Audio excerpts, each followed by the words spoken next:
ये कहानी बुधिया की है, जो बहुत गरीब था। गांव के सेठ किशोरी लाल के यहाँ मजदूरी करके जो थोड़े बहुत पैसे उसे मिलते थे, उनसे घर का खर्च चला पाना उसके लिए बहुत मुश्किल था। बुधिया के परिवार में उसकी पत्नी काशी और 2 छोटे बच्चे थे। एक दिन जब बुधिया काम से थका हारा घर लौटा तो काशी ने उससे कहा, आ गए आप, बैठिए, मैं पानी लाती हूँ। काशी बुधिया को पानी लाकर देती है। बुधिया पानी पीकर कुछ सोचने लगता है। वो बहुत उदास दिख रहा था। ये देखकर काशी ने उससे कहा, क्या हुआ जी, मालिक ने पैसे देने से मना कर दिया क्या? हाँ काशी, तुम तो सब जानती ही हो, मालिक के पास पैसा तो बहुत है लेकिन दिल में दया नहीं है। मैंने कहा उनसे कि मुझे पैसों की जरूरत है, मेरे बीवी बच्चे भूखे हैं, लेकिन पता है मालिक ने क्या जवाब दिया? क्या कहा उन्होंने? बोले, तेरे बीवी बच्चों का मैंने ठेका नहीं ले रखा, भूखे मरते हैं तो मर जाएं, पैसे तो तभी मिलेंगे जब महीना पूरा हो जाएगा। एक तो वैसे ही इतने कम पैसे मिलते हैं, पूरा दिन मेहनत करने के बावजूद ऊपर से मालिक का ये बर्ताव अब झेला नहीं जाता। काशी, वो चौराहे पर जो मंदिर है ना, वहाँ आज भंडारा करवाया था किसी ने, तो मैं बच्चों को लेकर वहाँ चली गई थी। बच्चों ने अच्छे से खा लिया है। मैं आपके लिए भी खाना लेकर आई हूँ। नहीं काशी, मुझे पता है घर में राशन का एक दाना भी नहीं है, ये खाना बच्चों के लिए रख दो तुम। आपने कल से कुछ नहीं खाया है, इतनी मेहनत करते हो, कुछ खाओगे नहीं तो कैसे संभालोगे सब कुछ?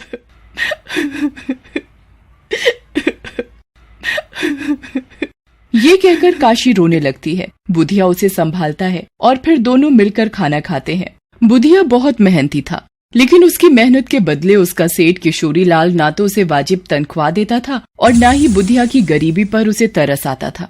बुधिया कई दिनों तक भूखा रहकर काम करता था। इसी वजह से एक दिन वो काम करते हुए बेहोश हो गया। ये देखकर किशोरी लाल भड़क गया और बोला, अरे देखो तो जरा, हैं? क्या हो गया इस कामचोर को? अरे बिरजू, जरा नबज तो देख इस मनहूस की, मेरे आंगन में मर गया तो आफत हो जाएगी। बिरजू बुधिया की नब्ज देखता है और फिर किशोरी लाल से कहता है, मालिक, नबज तो चल रही है इसकी, लगता है बेहोश हो गया है। अच्छा, कहीं नाटक तो नहीं कर रहा? जरा पानी उड़ेलो इसके मुंह पे। बिरजू बुधिया के चेहरे पर पानी के छींटे मारता है। बुधिया को होश आ जाता है, लेकिन उसे बहुत कमजोरी महसूस हो रही थी। बड़ी मुश्किल से वो उठा और किशोरी लाल से बोला, मालिक, माफ कर दीजिए मालिक, पता ही नहीं चला कब आंखों के सामने अंधेरा छा गया। हाँ, काम के समय तेरी आंखें क्यों खुली रहेंगी? सुन ध्यान से, आज कई खेतों का अनाज घर पहुंच रहा है, उसे गोदाम में रख दे और रात में उसकी रखवाली भी करनी है तुझे, समझा? लेकिन मालिक, मेरे बच्चे, मेरी बीबी। हाँ, तो एक दिन घर नहीं जाएगा तो क्या सांसें रुक जाएंगी उनकी? साफ साफ सुन ले, एक दाना भी कम हुआ ना मेरे अनाज से तो तेरी खैर नहीं। ये कहकर किशोरी लाल वहाँ से चला जाता है। बुधिया ने किसी तरह धीरे धीरे अनाज की सारी बोरियां गोदाम में उठाकर रख दी। तभी अचानक तेज बारिश होने लगी। बारिश को बढ़ता देख बुधिया को अनाज के गीला होने की चिंता हुई। उसने मन में सोचा, भगवान, ये बारिश भी आज ही होनी थी। अगर गोदाम में पानी चला गया तो क्या होगा? मुझे कुछ सोचना होगा। बारिश थमने का नाम नहीं ले रही थी। धीरे धीरे गोदाम के आसपास बारिश का पानी जमा होने लगा। जब बुधिया को कुछ नहीं सूझा तो उसने कई खाली बोरियां उठाई और उन्हें गोदाम के गेट पर लगा दिया और उन बोरियों को रोके रखने के लिए खुद उनके आगे लेट गया। वो रात भर पानी में पड़ा रहा, लेकिन फिर भी गोदाम में थोड़ा बहुत पानी चला ही गया। अगले दिन किशोरी लाल ने जब गोदाम खोला तो अनाज की 1-2 बोरियां पानी से गीली थीं। ये देखकर किशोरी लाल गुस्से से लाल हो गया। उसने बुधिया से कहा, अरे मुझे तुझ पर भरोसा करना ही नहीं चाहिए था। एक नंबर का आलसी है तू। क्या कर रहा था रात भर? मेरा अनाज गीला कैसे हो गया?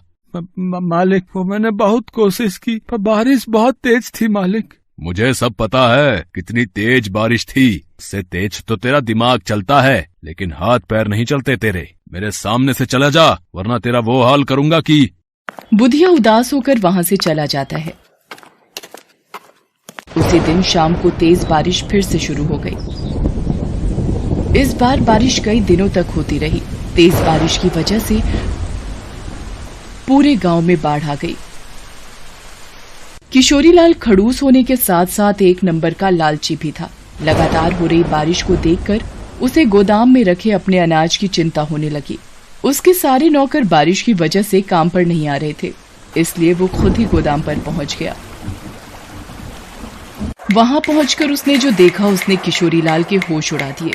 बारिश का पानी गोदाम के अंदर भर चुका था। ये देखकर किशोरीलाल रोते हुए बोला, अरे मेरे भगवान, ये क्या हो गया रे? अरे कोई तो मदद करो। अरे मैं लुट जाऊंगा, बर्बाद हो जाऊंगा मैं। किशोरीलाल अब कुछ नहीं कर सकता था। उल्टा वो खुद भी बाढ़ के पानी में फंस गया था। उधर बुधिया की झोपड़ी भी पानी में बह चुकी थी। वो अपनी बीवी बच्चों के साथ पानी में तैरता हुआ कोई सुरक्षित जगह ढूंढ रहा था कि तभी अचानक उसे रेस्क्यू टीम की एक नाव दिखाई दी। अरे मालिक बचा लो, हम यहाँ हैं, बचा लो मालिक। रेस्क्यू टीम बुधिया के परिवार को बचा लेती है और सुरक्षा कैंप की तरफ ले जाने लगती है। तभी बुधिया को दूर से किशोरीलाल का गोदाम नजर आता है। उसे किशोरीलाल की हल्की सी झलक भी दिखाई देती है। वो रेस्क्यू टीम के जवानों से कहता है, मालिक मुझे और मेरे परिवार को बचाने के लिए बहुत बहुत धन्यवाद। एक विनती और है आपसे, वो दूर जो गोदाम दिख रहा है ना, मुझे ऐसा लगा जैसे मैंने अपने मालिक को वहाँ देखा। उन्हें बचा लीजिए मालिक। रेस्क्यू टीम बुधिया की बात मानकर नाव को गोदाम के पास ले जाती है। किशोरीलाल पानी में डूबने ही वाला था कि तभी उसे बुधिया की आवाज सुनाई देती है, मालिक मालिक कहाँ हो आप मालिक? बुधिया बुधिया।